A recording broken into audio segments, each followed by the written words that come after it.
we do talk a lot in Buffalo about urban wilderness, and we try to recharacterize the shoreline and the river and try to get people to think about the outdoors more, and we try to talk about it as wilderness, and it's kind of catching on because people don't know what wilderness is, they don't remember it. Right. And you're right, it's changed into parks, but now we're trying to plan our cities and our areas around wilderness.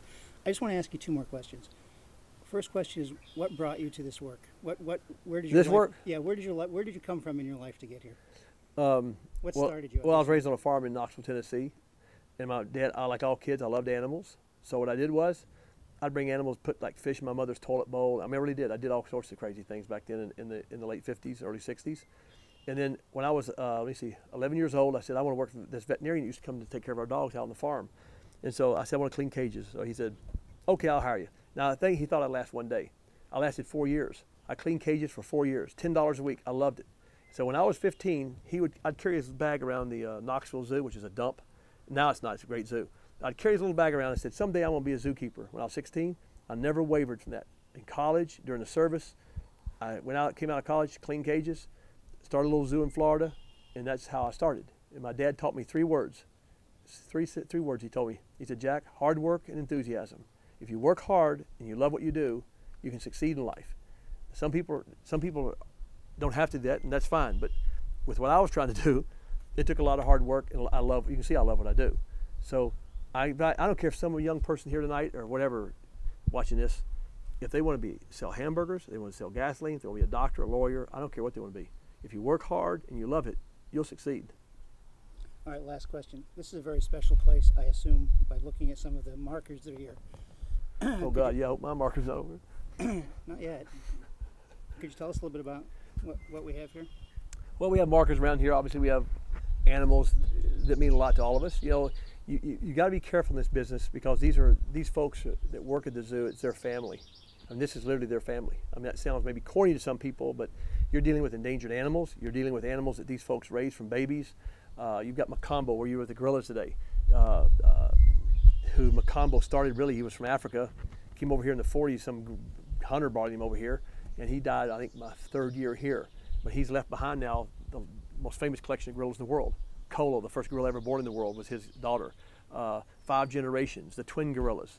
And so you'll see markers everywhere. We don't show the public. What you're seeing, it's amazing you pointed out, you are the first person in 30 years I've been here that has ever even noticed that. But if you know the zoo and you know where to look, you'll see the markers around the zoo. But the public will never see them because we don't want to really advertise that. You know, one reporter asked me once, he said, what's your death rate at the Columbus Zoo? I go, 100%. He goes, oh my God, what a story. I said, hey, what's the death rate on Earth? 100%, man. Remember, one last thing, 99% of our animals in the zoos around the world come from other zoos. 99%. They don't come from the wild like a lot of animal rights people think they do, or tell you they do. They all come from other zoos. All right, one more question. What message do you want to leave with people tonight? Is there a single message or a variety? What do you want people to go away with?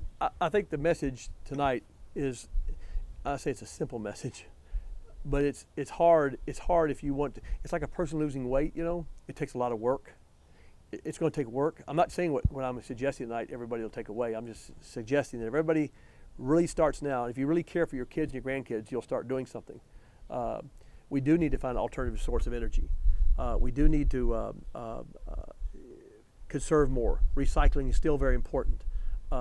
We do need to carpool. We do need to have backyard habitats. Everybody can have a backyard habitat. Somebody said, I live in an apartment. Well, the apartment sits on some kind of ground somewhere, and there's land outside that apartment. And so everybody, there's numerous things we can all do to help keep the planet. The planet was heading for this warming trend anyway. I mean, I've talked to scientists myself, but not this fast. We've increased the speed at what we're heading for this thing. And I'm telling you that it can all be turned around. I just believe in humanity, I really do. I have to believe in the good of people. You know, yes, there's a lot of bad in the world. There's always been bad, but I mean, it seems like today with everything happening, it seems like I don't know what's happening here in the world, but I'm still a very positive person, and people have to have a positive attitude. You know, I do. Even though my daughter had cancer and almost died twice, I have to have a positive attitude that she's going to be okay. I mean, what would it be like for me living every day and not knowing this might be her last day, or even us as human beings? So live every day. You know, like I read, you know, what happened 5 minutes ago is gone.